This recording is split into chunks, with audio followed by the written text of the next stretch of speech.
Alright people, so I've been running around for the last like 30 minutes, 40 minutes, whatever the fuck long time it's been, trying to figure out what today's vlog is going to be about. But I found out what it's going to be about right now. Was the build worth it? Do I regret building my GS300?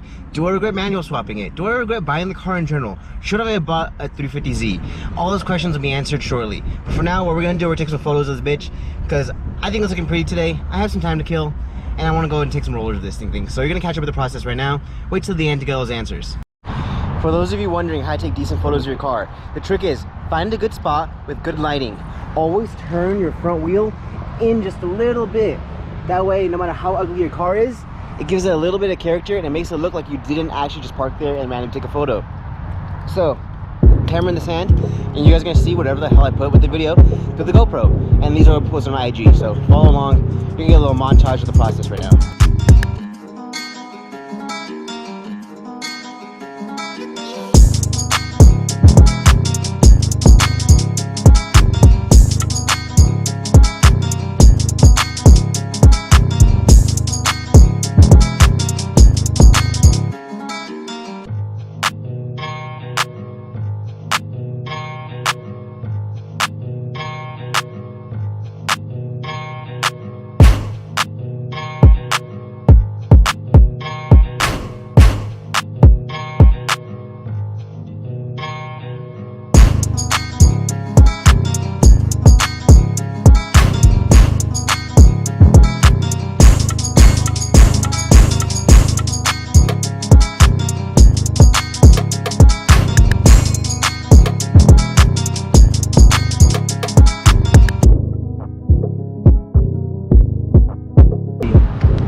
That's the thumbnail. I hope, maybe. I don't know. We'll find the fuck out. But yeah, I'm done with the videos now.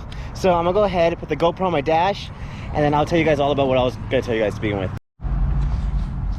Alright, so I hope you guys have a good view of what I'm doing right now. The camera's stuck on the dash. I can't see where it's facing exactly, but I think you guys are close enough.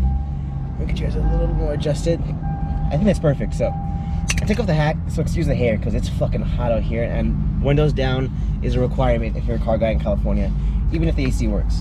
So back to the question, was it all worth it? And it kind of depends on who you ask. It also depends on what your standards are for a car, to be honest, or exactly what you want, because in the end, this shit was fucking expensive. R154s aren't cheap. Rebuilding 2JZs isn't cheap. Old Toyotas don't have the best aftermarket support, and it's just kind of a pain in the ass all the way around. But all of that into consideration, if you ask me, I think it was totally fucking worth it, because there are very few times in the world that you can buy your happiness, and this is one of the cases that I bought my happiness, because building cars is what makes me happy. So building this thing in my driveway with some help of my buddies, totally worth the memories, totally worth everything I learned, totally worth every dollar spent, even though it was way too fucking much. And for those of you who are hoping for a price breakdown, I'm gonna give you guys just the bare basics. So R154 from G&M in California, $2,500. Clutch and other little pieces like clutch pedal, short shifter, all that, at least $1,000 to $1,500, just eyeballing at the top of my head. Drive shaft was another $800. Miscellaneous other pieces, again, just depends on what you're doing. Like, it adds up very quickly. So very quickly you get over the $3,000 to $4,000 price tag, and well, actually, yeah, immediately you get pretty close to $4,000 just off the bat. And then if you little pieces like this, like the handbrake assembly, when I said the handbrake assembly was cheap, I got it from a junkyard, but like the bracket, $400 for that shit. Not cheap. And that's just to get a handbrake in this bitch. But in the end, I'd 100% rather have this than G35 or anything similar, because in the end I have a stick shift 2JZ powered Lexus sedan. They never made these stick shifts. I mean, like, it adds to the value of it technically, I guess. That doesn't mean shit to me, to be honest, but was the manual swap worth it? 100%, because in the end I can do little things like that, just roll backwards on hills, massive burnouts, which I'm not going to do here because I don't want to burn out this area. And honestly, it's just so much more fun in general. Like, there are times, like, this is actually a really, really easy car to drive, to be honest, guys. I was going to mention, like, in traffic, it's not even that bad. Like, I have a stock 1JZ clutch, so I don't even notice, like, being in traffic anymore, because it's super easy, super light. I can have a Woolwood clutch pedal that just is overpowered for this car in every sense of this word, every sense of the word. And this car is, like, honestly way overbuilt. Like, the transmission, the drive shaft, all the little things I put, way overbuilt.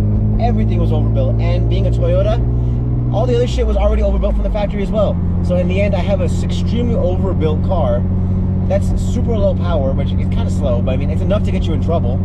I haven't had the craving for more power yet. Like going through canyons or little corners, stuff like that. It's fine. I'm sure when I get to the track, I'm gonna be regretting that or saying other things. And if you guys are wondering why I'm constantly holding my shifter, it's because a lot of times it makes little rattling noises. And I hope you guys can't hear it in video, but oh well. But yeah, so in the end, I think it was worth it. Would I recommend it? Again, it really depends. If you want either a GS300 at stick shift, then there's no other alternative because you have to do it on your own. If you just want a 6-cylinder sedan that's quick and stick shift, just get your 35. Don't even fuck with it. Just get your 35. Get whatever alternative there are, which that's the only one that comes to mind, at least right now. Don't even bother with this. This isn't for you. But again, if this is what you want, a big VIP sedan, 2JZ, stick shift, there's no replacement, guys. Like IS300s, yeah, they're cool. Okay, IS300s, arguably a better car, like for sporty driving and just extending the shit out of them. Because I mean, they're smaller. They're designed by the same guy who designed the 8.6. It's a better platform for doing sporty shit just by merit of it being smaller, and it uses the same engine and transmission, and that's why it's the same power, and it's like 500 pounds lighter and more sporty. But I kind of like bigger cars, so there's no alternative. In my mind, when I was building this thing, it was either this or an LS400, and I just couldn't get into the LS400 for some reason because I just think it just got to the point where whenever I think of an LS400, because obviously I want to put exhaust in my car because like, I don't want to be just a stock ass little boy.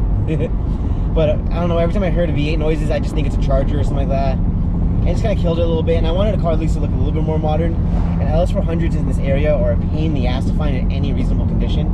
So it just wasn't going to happen in any reasonable. I would have had to put way more money into that. And manual swapping those things is even more of a pain in the ass than this thing. Because at least on here, I can use a stock clutch from a 1J, stock parts from a 1J, like transmission-wise and drivetrain-wise, and it still fits perfectly fine. Whereas if I did the 1UZ, it'd be a massive pain in the ass. But it definitely had to go CDO9. Also on that note, probably should have went CDO9 from the beginning.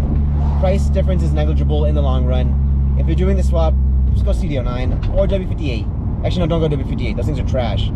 So, yeah, that's my little review for you guys of what's this car is worth it. But yeah, I'm probably gonna have some random cuts in this video because I went into this not even knowing what the fuck I was doing. I just wanted to film some nice footage of my car while killing time before seeing if I want to hang out with any of my buddies in a little bit. But yeah, that's it for me today, guys. I don't have anything to drag you on, so I'm not gonna drag you guys along any more than I have to. So hope you guys have a good day. Remember, enjoy building your builds.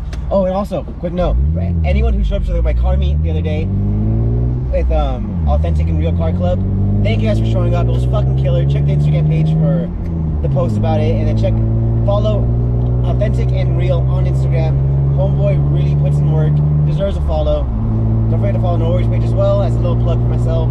I'm hoping to make merch here soon, so if you guys are interested in merch, let me know. And I'm not going to listen to any ideas you guys have because I have so much dumb shit that I want to make, and I need to plow through all that first. But yeah, I hope you guys have a good day. Stay safe, don't die, drive safe, hopefully. And yeah, enjoy your guys' day. So don't die. Deuces.